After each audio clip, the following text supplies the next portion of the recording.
What up, fight fans? So this Saturday sees the return of Triple G Gennady Golovkin as he is set to face Martin Murray in a fight that many believe is his toughest opponent to date. Now with Martin Murray, we got familiar with him notably with the Felix Sturm fight and with the Sergio Martinez fight. Now these are two fights with two, big names in that division, at least in the last 10 years, that you can make arguments that he won. So while he does have a loss under his record from the Martinez fight, some people do look at him as an undefeated fighter. But nevertheless, since the Martinez fight, he hasn't really fought the upper echelon of the middleweight division. He hasn't fought in the United States, I believe due to visa reasons, but whatever the case may be, he's just fought in Europe, and now he's lined himself up with obviously his toughest test to date in Gennady Golovkin.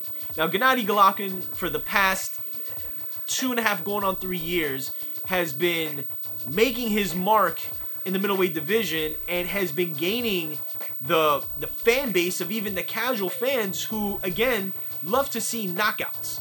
Now while there are those fans and even hardcore fans who are I guess seeing the skill and are seeing the ferociousness, you do have that other section of fans who want more and really don't believe the hype because he hasn't fought an elite opponent. Now when you look through the middleweight division, there isn't a lot of guys there that you can mark as elite.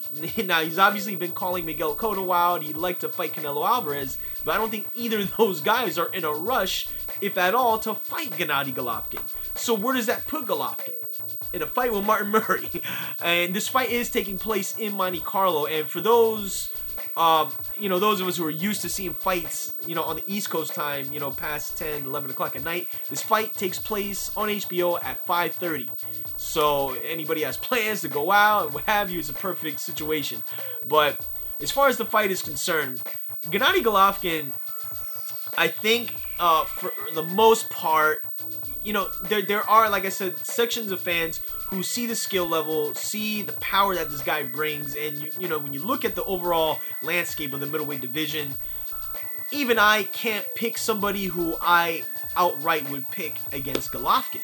So Martin Murray again presents stylistically, I think maybe some obstacles that Golovkin will have to weave his way through, but not to beat around the bush, but I honestly don't see, based on what I've seen with Martin Murray, even in the Felix Sturm fights and even in the Sergio Martinez fights, he has not fought a guy with the skill level of a Golovkin and the power of a Golovkin.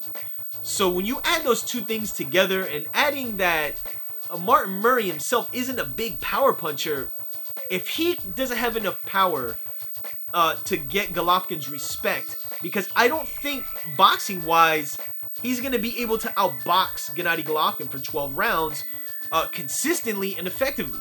So what happens when he can't hurt Gennady Golovkin? I think there's going to be a point in the fight where, like other fighters before, he's going to realize that not only does this guy hit really hard, but he's a tough guy to kind of get in a comfort zone with, because a lot of the times he's dictating the pace. He's very methodical. I mean, Golovkin in the later, or at least in the recent years, has been compared to Mike Tyson. But, the thing with Mike Tyson is he went for the kill right away when he saw the opening, as where Golovkin kind of just wears you down, finds openings, and makes it to where you want to get out of that fight. And you kind of see the body language with some of these guys who try to trade with him, but find out that's a big mistake, and they evade for the most part of the fight.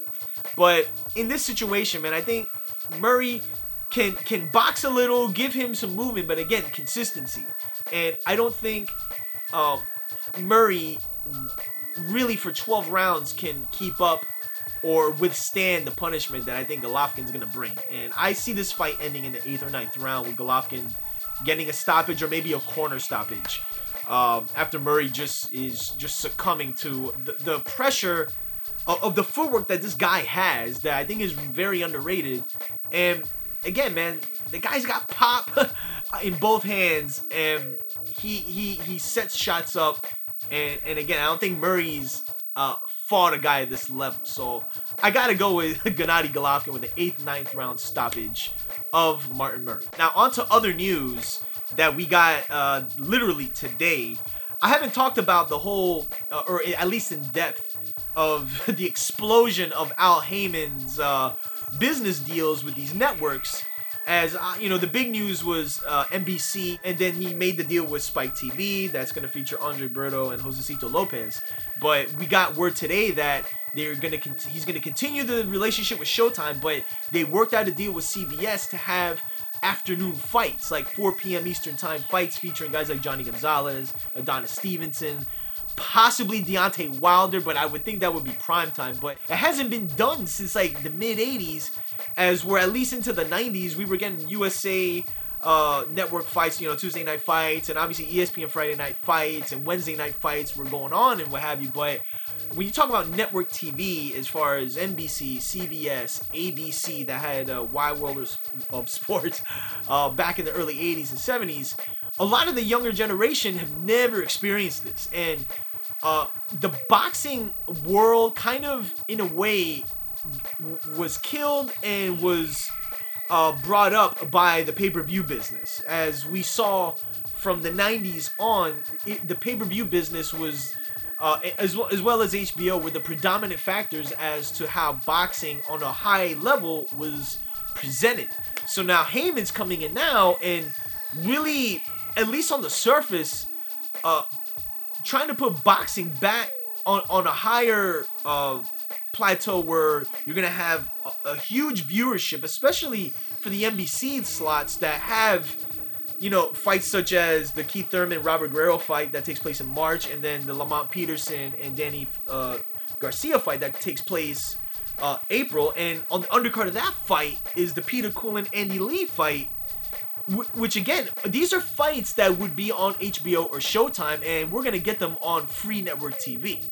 And for an OG fan as myself, and I know I've spoken to countless of others that are kind of in my age bracket, I mean, this is like our second time around. I mean, I can remember seeing guys like Michael Carbajal and Hector Camacho and Ray Boom Boom Mancini fighting on USA Network and ABC and you know, early ESPN, things of that nature, that most of the younger fans now just are used to seeing HBO and Showtime. Now, you know, there are a good amount of people that have both networks, but I mean, when you're talking about network TV, you're doubling the ratings as far as how many people could potentially watch a big time fight, at least for the ones that are already made. So now you have the NBC, the Spike TV deal, now this CBS deal, and again the continuing Showtime deal that, from what I read today, is going to feature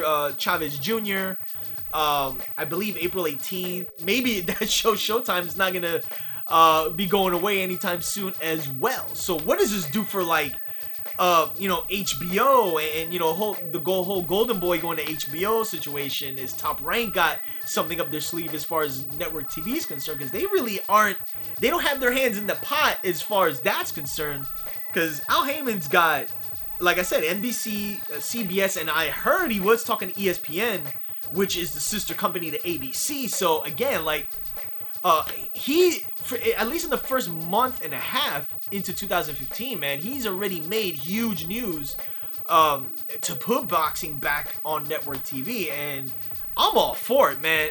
At least right now. I mean, I don't think this is something to really bitch or complain about, especially if you're somebody who doesn't have HBO or Showtime and you don't want to pay for pay-per-view. Because, I mean, let's face it, man, a lot of fights that would probably, you know, a couple years ago be on pay-per-view that likely now will be on NBC or CBS or what have you. And that's all we can ask for, man. So we'll have to wait and see how this all kind of rolls out and ends up, you know, whether it flourishes or it's just a big, you know, collapse. But I don't see how this is gonna really be a failure, because you know, boxing fans are gonna watch, casuals are gonna watch, so you know, you can only hope for the best. So that's pretty much it for right now. Like I said, Gennady Golovkin, I got him beating Martin Murray, 8th, 9th round stoppage, and we'll have to wait and see what happens with the whole network explosion of Al Haymon. So as I always say, subscribe, hit the links, and I'll be back with you soon.